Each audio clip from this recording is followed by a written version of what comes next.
Itu kan aku waktu penawaran nih 19 juta gitu kan, karena memang dari apinya juga pengennya ya murah lah, semurah-murahnya kalau cuman kan hati kecil aku juga lah ini ilmu kok segitu, cuma nggak apa-apa lah, yang penting bisa maju ke fase berikutnya, yaitu fase mendengar kontran angka dari pihak penerbitnya. Waktu itu aku kerjasama sama pihak penerbitnya akhirnya udah nerima pengajuan dari kita, akhirnya mereka ngasih counter seminggu kemudian. Waktu ngasih counter seminggu kemudian kan berbentuk Excel kan, jadi di Excel itu ada kitab yang kita request untuk soft copy-nya saja, pengurangan harga dari buku cetak, hak royalti sebesar 25%, dan ada kolom biaya menerjemahkan gitu kan, biaya menerjemahkan. Nah, setelah semua ditotal per buku itu didapatlah angka 521 juta sekian untuk 19 kitab yang kita request. Mahal banget. Yang paling mahal apa? Yang paling mahal Terjemah. itu tafsir Imam Al-Qurtubi. Dia 44. Menerjemahkannya. Iya. Serahkan tuh sama dia. Wah, gini posisinya. Udah diterjemahkan sama mereka kan, mana mungkin lagi. Kalau cuma terjemah tafsir Qurtubi. Gini, itu kata dia ngasih contohnya kayak gini, menerjemahkan kitab Fathul Bari yang Arab ke bahasa Indonesia itu aja udah ngabisin 11 tahun sendiri gitu. Enggak, kalau saya udah sampai. Berapa? Nah, kalau misalnya ada Kasih kesempatan saya 2 tahun selesai. Yang penting apa? Ya harganya di bawah itulah. Ayo. Masya Allah, Saya mantap. Nah, posisinya gini, Stad.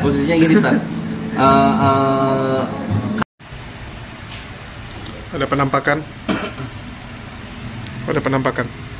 Siapa itu? Tapi tambah tua muka lu, Ustaz. Gara-gara jenggotnya nih. Iya. Masa saya oleh TikTok kena batasan usia 2 kali. Oh, jadi tujuan panjangin jenggot gara-gara itu? Biar filternya TikTok mumpuni. Kacau. Wah, ini kopi bukan sekedar kopi, Ikhwan. Kopi Riau dari Habib. Enak banget, dia asam tapi soft. Padahal dia nggak tahu jenis apa itu. Apapun, yang penting lidah gua menerima dengan gegap gempita. Ya. Jul, kemarin lu sakit apa? Kita wawancara Julius aja lah. Ya, saya cuman demam, nggak radang. Radang apa tenggorokan? Radang amandel plus kemarin gua kena DBD sebenarnya. Oh, cuma sebentar ya? Enggak lah, 4-5 hari dari hari Jumat loh gua. Oh gitu. Dari hari Jumat terkapar sampai 2 hari yang lalu juga masih gak enak. Terus radang amandel diapain terus amandel? Jadi amandel gua kan belakang ini kan gembung. Jadi radang amandel itu sebenarnya solusinya operasi. Kalau solusi terakhir. Iya. Ya, cuman kan gua lebih bagus minum obat. Ya, tunggu dia kempes. Oh, jadi dikempesin. Oh, berarti udah kempes sekarang. Iya, kemarin tuh Emang gimana rasanya kalau radang amandel? Ya jadi demam aja loh. Oh, jadi demam. Iya, larinya ke demam, nggak bisa makan. Udah deh. Tenggorokan nggak enak, habis itu kan gue demam. Cuman gue bingung demam gue kok nggak turun-turun gitu. Rupanya habis itu kan cek darah. Habis cek darah rupanya ketahuan DBD. Oh, DBD juga. DBD juga. Jadi yang nggak enaknya di Jakarta nih kan, kalau di Medan kan gue udah tahu nih nggak enak badan, gue ke dokter mana gitu. Tinggal pergi ke dokter kan. Ini dimasukin di YouTube. Iya. Nggak bilang. Nggak berubah lah. Nggak ada berubah. Jadi Ya kan minimal jawaban saya lebih keren nanti gitu. Nggak tahu, saya kira ada dimasukin di YouTube. Ya, jadi lanjut. begitu demam gua naik turun ya terakhir ya udahlah pergi cek darah kan. Cek darah baru ketahuan rupanya ada DBD juga. Oh gitu. Ya udah baru dikasih obat, baru agak mendingan. Langsung sembuh ya, obatnya bagus berarti. DPD ya, bukan Lu nggak ada BPJS ya? Oh iya. bukan DPRD ya. Bukan DPRD. DPRD, daerah paling rawan dosa. Nggak enaknya Jakarta itu, gua nggak tahu dokter mana, ya udahlah solusi paling gampang rumah sakit kan. Ya makanya lu BPJS jadi lu tahu. Enggak, kalau lu biasa kan lu ada kenalan misalnya dokter praktek di mana, lu tinggal ke sana kan. Ya udah, kadang lu udah lama juga 2 tahun di Jakarta. Setahun. Iya. Nggak. Cuman terakhirnya ya udah ke rumah sakit aja lah, nggak Ini, pusing. Mohon maaf Beb ya, kita yang gini kalau ngobrol ya. Oh iya. Santai-santai gini. Nggak ada yang jelas. Ya. Udah. 2002 Januari tanggal 5 sampai tanggal 10. Nah, salah satu poinnya ini ya. Sanian yang nomor 2, anna isti'mal al-basma al-wirafiyah fi majalin nasab, menggunakan tes DNA untuk menetapkan nasab. La budda ayyuhata bi muntahal hadar wal hita asirriyah. Harus melakukannya dengan penuh kehati-hatian. Walidzalika la budda an tuqaddama an-nusus wal qawaid asy-syar'iyyah 'ala al-basma al-wirafiyah. Maka wajib lebih mendahulukan nas syar'i, dalil syariat daripada tes DNA, wajib. Ini kumpulan dokter dan ulama ya. Ini yang pertama. Kemudian yang kedua, la yajuzu syar'an al-i'timad 'ala al-basmah al-wirafiyah. Tidak boleh secara syariat berpegangan teguh dengan tes DNA fi nafyin nasab, untuk menafikan nasab orang, tidak boleh. Untuk membatalkan nasab orang, tidak boleh.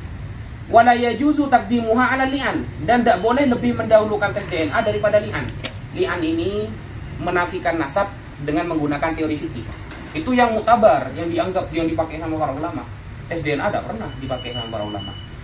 Yang terakhir, la yajuzu istikhdamul basma al-wirafiyah biqasdi ta'akkud min sihhatil ansab ats-tsabita syar'an. Kalau ada orang sudah ditetapkan bahwa dia keturunan Nabi, maka gak boleh lagi pakai tes DNA. Gak boleh lagi pakai tes DNA. Gitu. Wa yajibu 'alal jihad al-mukhtass wa man'uhu wa fardul 'uqubat az-zajirah. Bagi para petugas seperti orang bagian petugas negara dan lain sebagainya, wajib menghukum orang yang menggaung-gaungkan tes DNA ketika orang ini sudah ditetapkan secara syariat, nasabnya sudah tersambung. Contoh, Mbak Alawi ya, habaib di Indonesia itu 60 lebih ulama yang mengatakan habaib di Indonesia ini keturunan Rasulullah, sah gitu. Ini bukan dari secara ulama ilmu nasab. secara ilmu nasab. Nah, kalau sudah secara ilmu nasab sah, maka tidak boleh pakai tes DNA lagi. Yang berkuar-kuar maka wajib dihukum. Az-zajirah, yang membuat mereka jerah.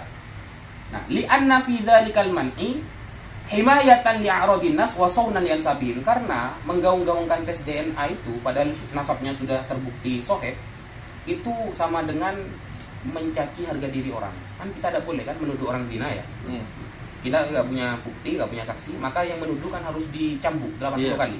Namanya haddul qadzaf. Nah, orang yang keluar-keluar tes DNA padahal di kitab nasab sudah terbukti nasabnya sahih, itu harus digituin. Karena merendahkan harga diri orang.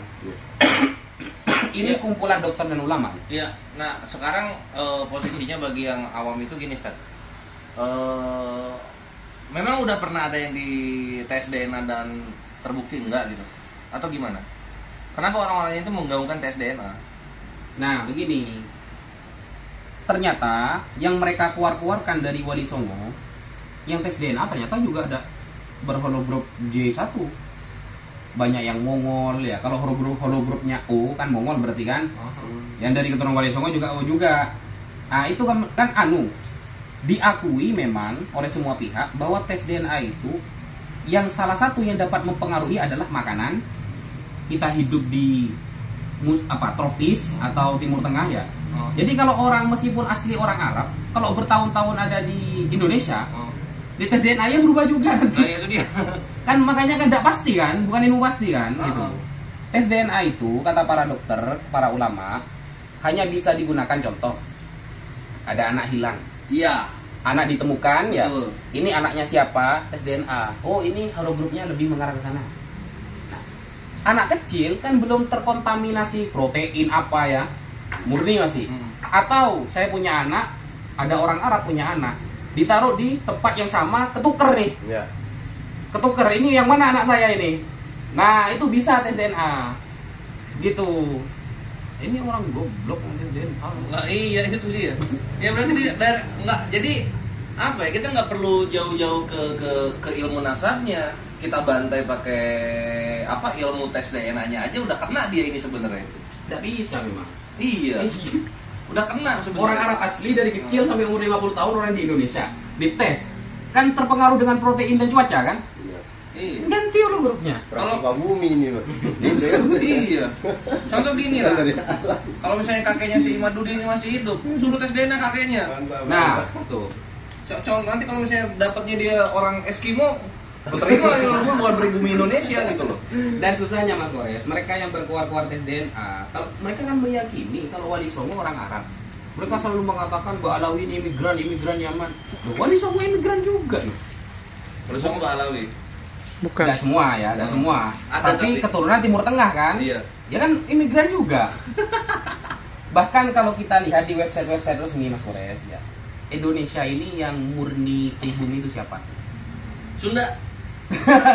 Coba lihat itu ada. Ada itu website itu mengatakan Itu bahwa Sunda. sebenarnya di Indonesia itu nggak ada yang asli pribumi sekarang. Nggak ada. Gitu.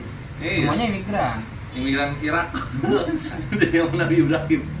Ya itu. Terus dikatakan darahnya Habib itu nyambung ke Yahudi katanya.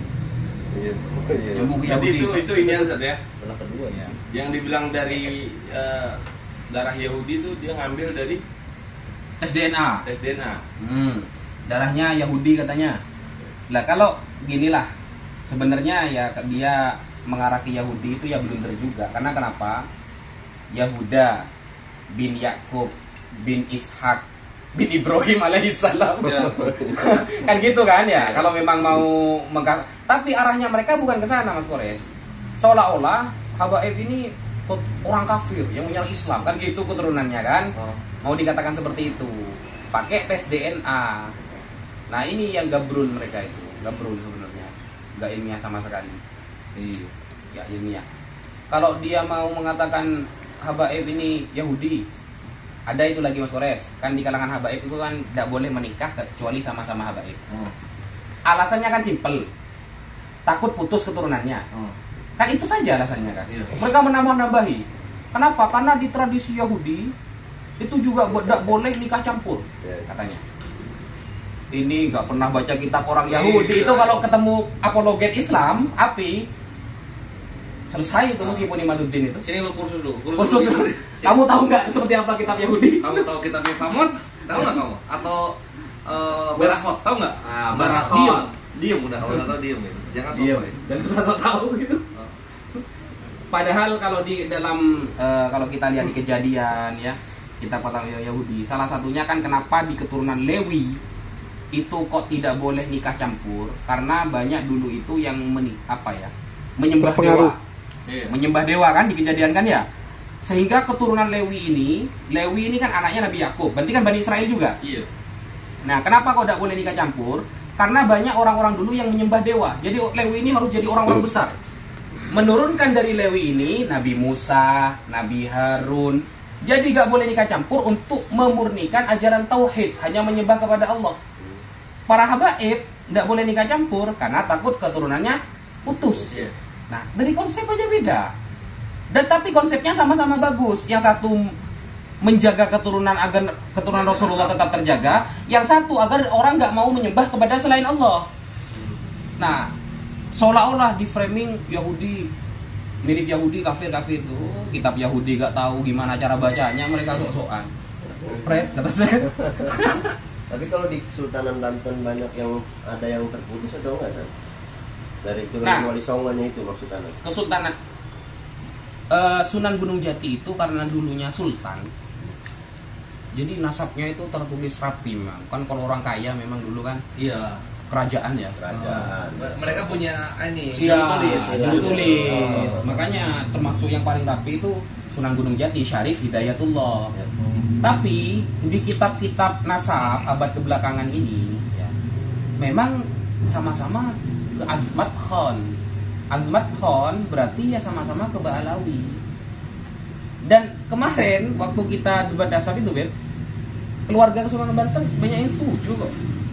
Kalau sama-sama cuma tidak pakai marga habaib gitu saja gitu. Sebenarnya itu kan bukan masalah sebenarnya. Nah, mereka mau mengaitkan ke Musa Al-Kazim, mau mengaitkan ke ini, ke itu. Nah, ini kan sudah kurang ajar ini sebenarnya. Sudah kurang ajar. Bahas-bahas Yahudi, tidak pernah tahu kita orang Yahudi, dikasih Sefaria, ngangan mereka itu. Apa Sefaria itu? Sudah dikasih ini apa nih? Dikasih Barahot. Adonai Echad. Lu baca tuh. Au. Sayang dia nggak datang tuh. Coba dia datang ya. Tumbang 10 menit pertama itu. Mau pakai dalil yang mana dia?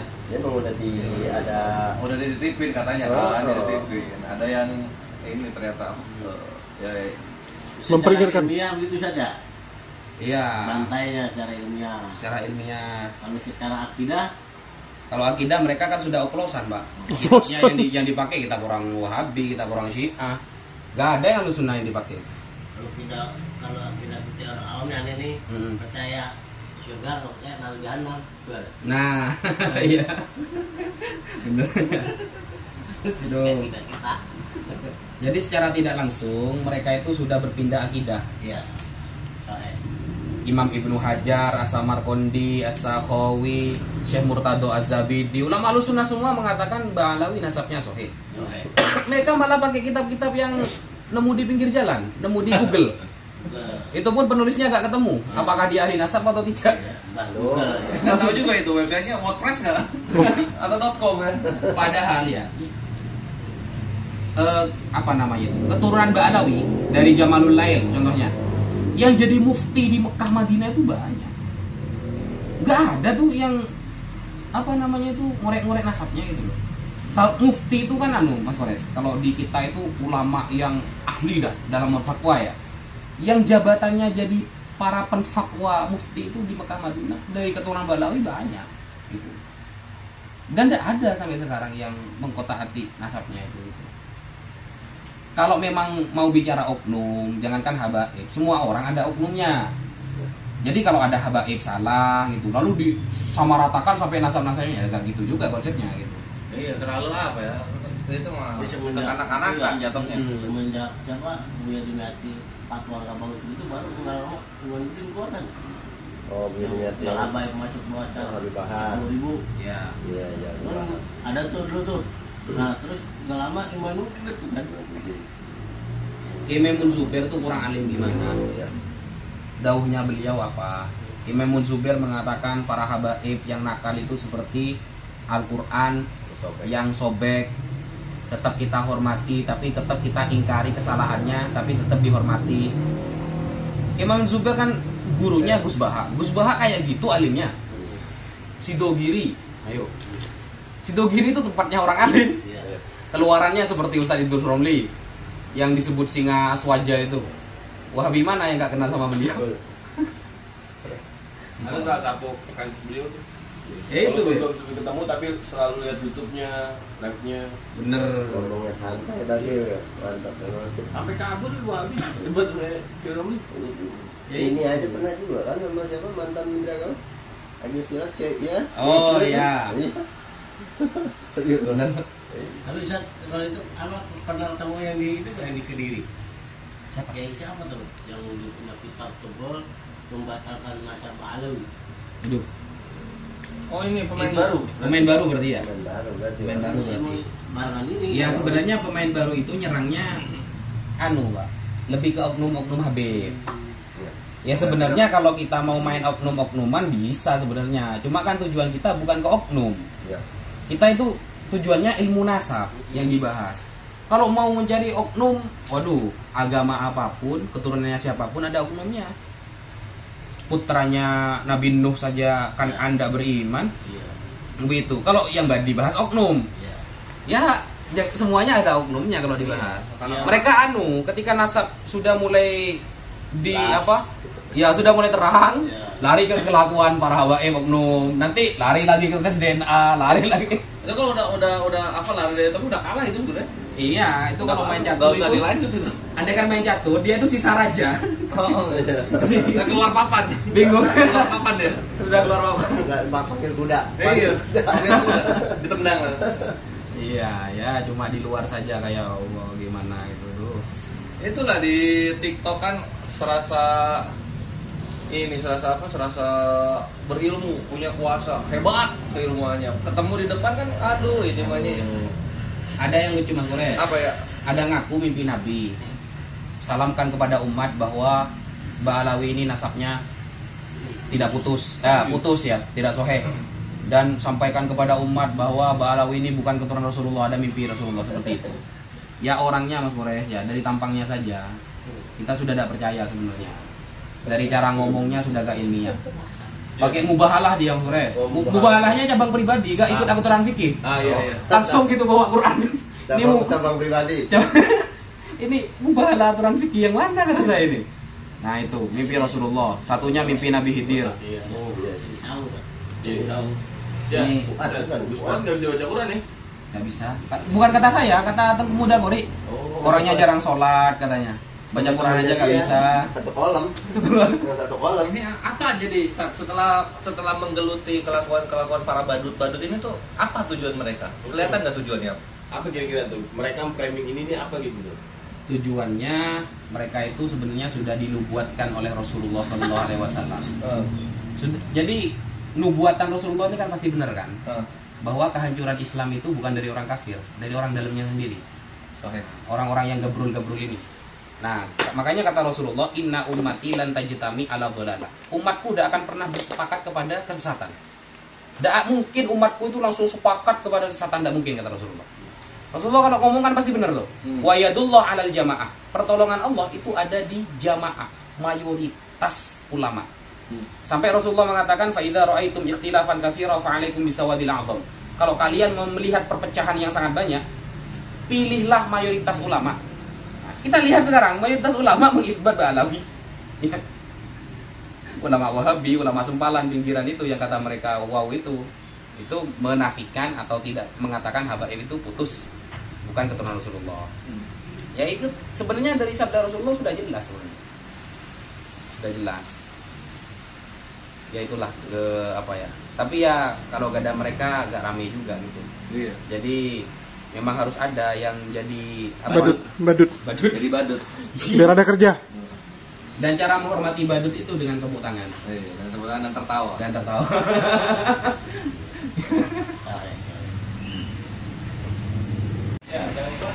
Ketika ada orang Wahabi yang bertanya kepada kamu, kenapa kamu melakukan Maulid Nabi Muhammad SAW? Nah, bagaimana cara jawabnya? Sekiranya dia langsung mengatakan di dalam kitab Iqtida'us Siratil Mustaqim li Mukhalafati Ashabil Jahim yang ditulis oleh Al-Imam Ibnu Taimiyah Al-Harrani yang wafat pada tahun 728 Hijriah, dan itu adalah orang yang engkau ulamakan wahai Wahabi. Dia mencatat dalam kitabnya itu fata'zimul maulid wa ittikhadhuhu mausiman qad yaf'aluhu ba'dun nasi wa yakunu lahu fihi ajrun 'azim li husni qasdihi wa ta'zimihi li Rasulillah. Mengagungkan maulid Nabi, menjadikannya tradisi, memang sebagian orang melakukan dan melakukannya mengandung pahala yang besar karena tujuannya baik dan mengagungkan Rasulullah. Itu dikuatkan oleh hadis Rasulullah. An Abi Qatadah Al-Ansari anna Rasulullah su'ila an shaumi yaumil itsnin faqala fihi wulitu wa fihi unzila alayya rawahu Muslim. Gitu ya. Sekiranya seperti itu ya. Jadi Wahabi selesai ujian lulus. Kalau nggak lulus tetap Wahabi ya. Tetap di situ dulu. Ya. Baru lulus Syiah. Syiah lulus liberal. Terus itu tahun pertama. Tahun kedua nanti mempelajari Nasrani, syubhat-syubhat Kristen. Nabi Muhammad menikahi Sayyidah Aisyah di bawah umur 6 tahun. Bagaimana cara menjawabnya? Gitu ya. Jadi 2 tahun ujian selesai, bilisan selesai, pulang tinggal meneruskan sendiri. Nah, target al-fakir seperti itu. Doain anak-anak ya. Amin. Amin ya Rob. Apa istilahnya ya? Mencetak mujahid Islam. Iya. Regenerasi. Bosan soalnya lihat si Kores terus. Iya. Data-datanya saya minta ke ini juga. Ini data dari baratnya kuat ini. Masya Allah. Banyak kali. Apa? Apinya. Yang 2. 3 apinya. 1 kehidupan sosial, 2 media sosial. Kalau buruan harus ditangkap. Kayat bil kitabah. Jadi udah dibiru dapat. Nulis diikat. Aku nulis katanya di Start Wahabi itu ya? Nantilah gampang itu. Jenengan cuma sodorkan data, kalimatnya biasa yang ngerangkai. Mantap. Itu pahala jariah itu, Kores. Betul. Ya harus ditulis. Iya. Ini apa? Dia start nanti. Beres Ramadan. Saya Kalau masih itu yang nanya sama antum, hitungan itu gimana sih maksudnya? hitungan apa? Zakat itu. Zakat. Zakat usaha. Oh iya, Beb. Sudah saya siapkan itu, Beb. Nantilah saya kirim, Beb. Saya sudah beliin buku buat jenengan. Siap. Sudah. Itu karya situ gini, Beb. Gini ya. Iya, mengenai zakat mal, tijarah. Kalau dijelaskan kan rumit, Beb. Kalau jenengan lihat kan ada rumus-rumusnya. Tinggal haulnya kapan, nisabnya berapa gitu aja nanti. Gitu. Soal istilahnya banyak kalau zakat. Ada berapa jenis zakat? sebenarnya dua kan, zakat mal sama zakat fitrah kan. Oh. Tapi zakat mal ini harta ini kan bisa jadi atau bisa ke mana-mana kan. Oh gitu. Berarti cabangnya itu datang dari zakat mal itu. Saya nggak setuju itu zakat profesi. Oh, astagfirullah. Itu kenapa ya kok di Indonesia itu malah ada zakat profesi? Maksudnya gaji bulanan itu ada zakatnya. Itu ternyata setelah saya lihat mayoritas ulama nggak setuju. Nggak ada zakat. Apa bedanya sama pajak kalau begitu? Nah, itulah maksudnya. Ikut-ikutan. Kan pendapatan kalau saya ada apa namanya Darul Islam itu kan pendapatan 3 ya tapi Ya. zakat, haraj, jizyah. Ada lagi nggak sih? Oh, itu pembagian pengeluaran uang ya? Iya, pemasukan kas negara di situ kan? Iya, benar. Iya. Ya 3 aja cukup, nggak ada tuh pajak motor, pajak kendaraan, Oh, nggak ada. Itu pajak bangunan, negara itu. pajak profesi, pajak harta mewah itu enggak. Wah, si Kores memberontak dari negara, teman-teman. Kalau dia masyarakat awam, gua bertanya gitu kan, alangkah lebih baiknya ya nggak? Ketar-ketir kalau bilang negara. Iya, kalau dipakai kayak gitu kan, lihat langgengnya sebuah umat itu kan berapa abad. Indonesia berapa? 70 tahun. Islam berapa? 11 abad. Perlu diketahui ya kawan-kawan. Islam itu baru kemarin tertidurnya itu baru kemarin. Abad 19.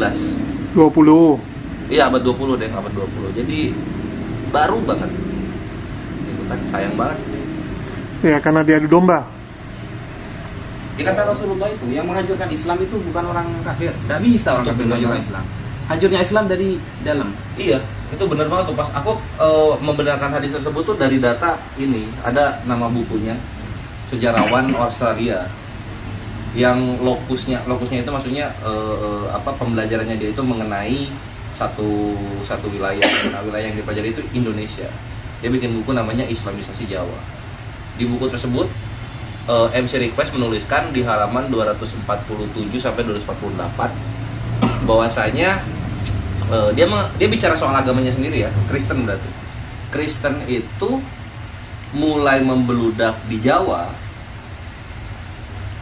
Setelah itu PKI. tahun 5 ke atas. 1955 ke atas gitu. 6. Itu dikarenakan gejolak politik di Indonesia yang menyebabkan Islam abangan yang asalnya simpatisan PKI masuk ke agama Kristen. Di situ aku anjir bener nih. Berarti para pembenci Islam ini adalah keturunan-keturunan yang dulunya tuh Islam gitu loh. Bukan pure memang kafir. Jadi bener hadis tersebut tuh. Kafir itu apa ya? Cuma bumbu-bumbu. Ya. Bahan baku pembenciannya itu dari Buktinya kan mantan-mantan Islam itu. anti-Kristus ya. Anti-Kristus kan datang dari mereka sendiri kan ya. Mm-mm. Yang menghancurkan itu mereka sendiri. Bisa gitu ya. Makanya bener, jadi para ulama tuh kalau bilang PKI karena memang nyata banget dulu PKI sama Soalnya itu. kalau pembahasannya tadi Bener banget. nggak mesti yang diganti sih. Oh iya, kalau ngobrol pasti ke situ ya. Oh, masya Allah. Kalau tahu nih kalau udah bahas gituan. Karena ini apa namanya pendahulu-pendahulunya memang berkutatnya di situ kan. Kalau pengusahanya Manisnya pokoknya dari gangster lagi bulan puasa udah pasti itu udah masuk bro. Kan di sini gangster ini banget kan. Ya, Ra. Tolong dong, La. Minta pisau.